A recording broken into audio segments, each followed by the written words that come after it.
대요리 문답 제18문 하나님의 섭리사역 두 번째 시간을 하도록 하겠습니다. 오늘 읽지 않고 제가 그대로 진행을 하겠습니다. 자, 우리가 지난 시간에 말씀드린 대로 하나님께서는 모든 피조물들을 창조하시고 그다음에 그 창조하신 피조물들을 내버려 두지 않으시고 섭리와 보존과 통치 또 협력을 통해서 섭리의 사역을 통해서 피조물들을 붙들고 계신다. 피조물 사이에 역사하고 계신다라는 부분을 나누었습니다. 섭리라는 말은 쉽게 설명드리자면 하나님께서 모든 것을 작정하셨기 때문에 모든 것을 다 미리 아시고 그 필요를 아시기 때문에 그 필요에 맞게끔 하나님 자신의 뜻에 따라 적절하게 피조물들에게 공급하시는 손길을 섭리라고 얘기할 수 있는 거예요. 그죠? 자, 하나님께서 피조하신 모든 피조물들은 의존적인 존재입니다. 의존적인 존재. 자, 사람이 공기가 없으면 살 수 있어요? 없어요? 살 수 없어요. 음식물이 없으면 살 수 없어요. 생명이 있는 모든 피조물들은 저를 포함해서 모두가 어떤 물고기나 공주의 새까지도 의존적으로 살아가고 있어요. 특별히 우리 처음에 피조 세계는 하나님을 향하여서 의존적이었다라는 부분입니다. 그리고 하나님의 영광을 위해 창조되었어요. 그래서 하나님께서는 자기가 창조하셨을 뿐만 아니라 시간과 공간을 창조하셨고 그 안에 들어오셔서 개입하셔가지고 모든 피조물들을 여전히 다스리고 계신다라는 부분입니다. 제가 몇 가지 예를 들어서 설명을 드리겠습니다. 여러분들이 태어난 시기, 여러분들이 태어난 국가, 여러분들이 태어난 성별, 여러분들이 태어난 나이 이런 모든 것들 여러분 스스로 결정할 수 있습니까? 없습니까? 결정할 수 없어요. 다 하나님께서 자기의 그 기뻐하시고 주관적이고 주권적으로 그 때를 정하시고 섭리하신 역사의 결과물입니다. 그러니까 우리 예원이가 이세용 목사님과 우리 김서원이 사모님 사이에서 태어난 것도 우연이 아니라는 거예요. 이 하나님의 섭리를 우리가 다룰 때 제일 중요하게 봐야 될 포커스는 뭐냐면 첫 번째로는 하나님의 주권이 있다. 라는 사실이고 그 주권 아래에서 모든 것들이 다 이루어지고 있기 때문에 우연이 있다 없다? 없다라는 거예요. 우리는 다 이해할 수 없지만 하나님의 그 신적인 속성 속에서 일어나고 있는 일들이기 때문에 이해할 수 없지만 우연이 없다라는 부분입니다. 그래서 우리에게는 우연이 없어요. 우리가 뭐 아내를 만나고 남편을 만나는 것 또 그 자녀를 우리 가정을 통해서 이 자녀들이 태어나는 것 우연이 없다라는 부분입니다. 그죠?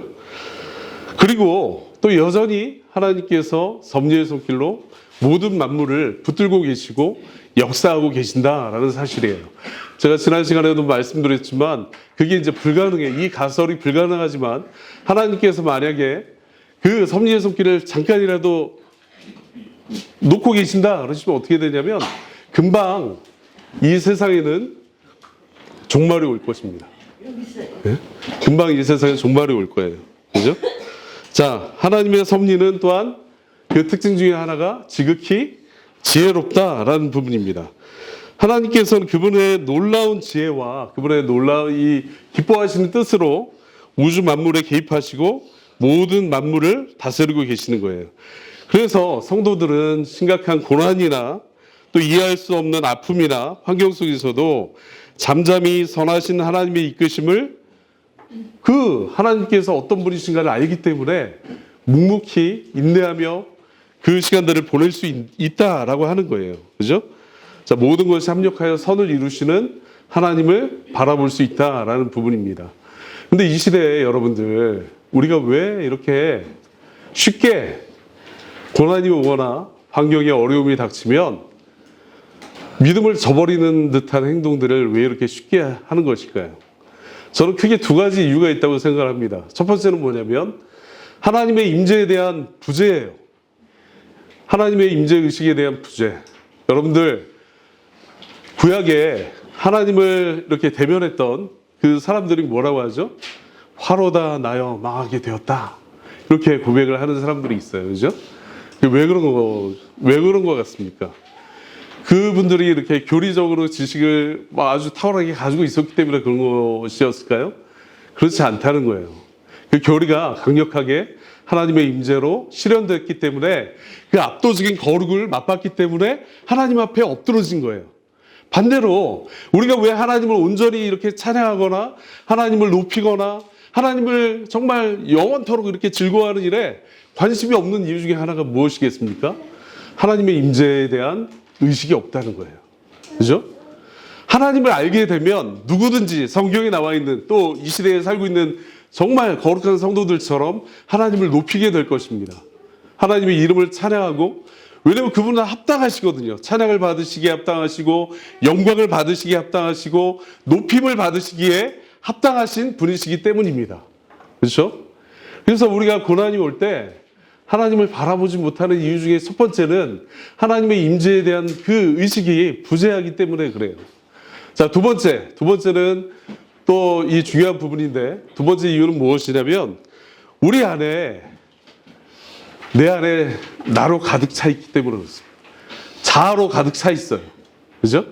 그래서 하나님께서 허락하신 고난인데 그 고난이 오면 어떻게 즉각적으로 반응하냐면 하나님을, 이 현실 배후에서 역사하시는 하나님을 볼 생각을 하지 않고 바로 원망을 하거나 또 아니면 인간적인 방법을 찾거나 자기의 지혜를 의지합니다.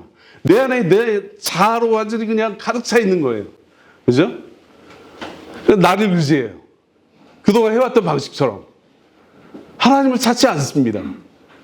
그냥 자기 본성대로 따라가는 것들이 더 편하고 그게 더 합리적으로 보이고 더 이성적으로 보이니까요. 근데 하나님을 신앙하는 사람들은 분명히 성경에서 말씀하는 바와 같이 다윗이나 요셉이나 또 바울이나 베드로나 그 수많은 사람들을 봤을 때 그들은 고난이 왔을 때 이 고난이 왜 나에게 임하였는가? 하나님께서 이 고난을 왜 나에게 허락하셨는가? 즉각적으로 어디로 가요? 하나님 앞으로 나가는 거예요. 그럼 하나님 앞에 묵묵히 기도합니다. 하나님, 이 고난은 제가 이해할 수 없습니다. 하지만 하나님의 뜻이라면 이루어지기를 원합니다. 라고 기도하는 거예요. 하나님께서 선히 이끄실 것을 믿습니다. 왜?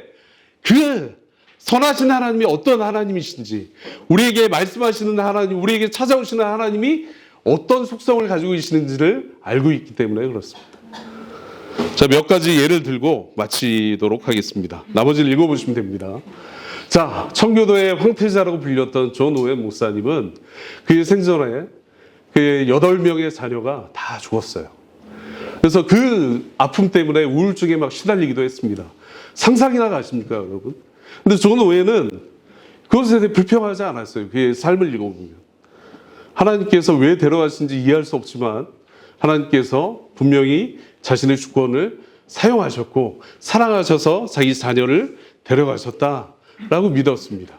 또 한 가지, 여러분들이 그 찬송가 내 평생에 가는 길이라는 찬송을 잘 알고 계시죠? 이게 어떤 배경에서 쓰여졌는지 잘 알고 계실 겁니다. 스패포드라는 장로님이 계시는데 그 어떤 대화재로 인해서 자기의 재산의 거의 90%를 다 잃었습니다.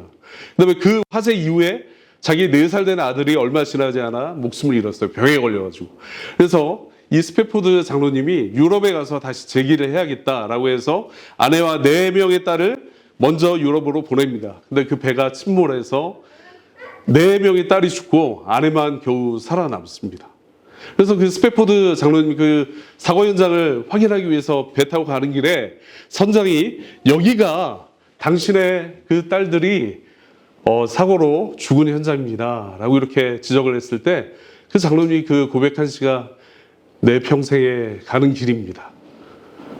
내 평생에 가는 길 순탄하여 늘 잔잔한 강 같은지, 아니면 거대한 풍파가 몰려와서 무서운 그 파도가 나를 감싸든지 내 영혼은 그리스도를 바라보기 때문에 평안하다라고 이렇게 고백을 한 거예요. 또 한 가지 예를 들어보겠습니다. 우리나라의 최초의 복음을 전해주신 로버트 저메인 토마스 목사님. 그 목사님은 원래는 중국 선교를 위해서 준비되셨던 분이에요. 그래서 중국에 들어가셨어요. 그래서 그분이 잠깐 출장 간 사이에 그 사모님이 그 임신하고 있는 상태였는데 자기 고향 친구가 갑자기 죽었다는 얘기를 듣고 그 충격에 조산하게 됩니다. 근데 아이가 조산하자마자 며칠 지나서 죽어버려요. 근데 그 사모님도 옛날에 의학 그 기술이 발달되지 않았기 때문에 며칠 안 돼서 사모님도 그 2차 감염에 의해서 사망하게 됩니다. 그 사모님이 돌아가시기 직전에 유언을 남기는데 뭐라고 하시는 줄 아십니까? 주 예수님은 내게 정말 좋으신 분입니다. 라고 하고 눈을 감았어요. 근데 토마스가 그 소식을 듣고 불이 나게 이제 한 열흘 정도 거리인데 달려왔죠. 이미 토마스 목사님 오셨을 때 그 사모님은 땅에 묻힌 뒤였어요. 그래서 그 어머니한테 이제 편지를 붙입니다. 제가 여기에 발을 들여놓은 것은 후회한 적이 단 한 번도 없지만 정말 하나님의 사랑을 믿고 달려왔지만 지금으로서는 도저히 감당할 수 없는 슬픔을 가지고 있습니다. 그럼에도 불구하고 하나님께 제 삶을 바치겠다는 이 약속은 변함이 없습니다. 라고 이렇게 고백을 했어요.